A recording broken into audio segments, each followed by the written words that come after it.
ఆంధ్ర తెలంగాణలో తక్కువ ఫీజులతో high quality results ఇస్తున్న ఏకైక సంస్థ Tirumal IAS institute.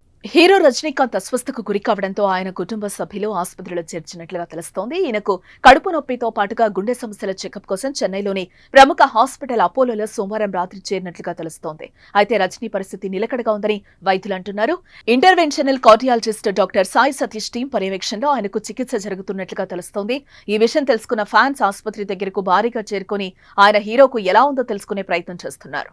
Super star Rajinikanth వరుస సినిమాలతో ఫుల్ బిజీగా ఉన్నారు. ప్రస్తుతం వెట్టయాన్ సినిమాలో నటిస్తున్నారు. రజనీ 170 సినిమాగా ఈ మూవీ రాబోతోంది. ఆసుపత్రిలో చేరడానికి ముందు రజనీకాంత్ ఇటీవల తన రాబోయే చిత్రం వేటయాన్ ఆడియో లాంచ్ లో కనిపించారు. అక్టోబర్ 10న థియేటర్లో విడుదల కానున్న వేటయాన్ ఆడియో వేడుకలో హుషారెత్తే డాన్స్లతో స్టేజ్ పై సందడి చేస్తూ కనిపించారు రజనీ.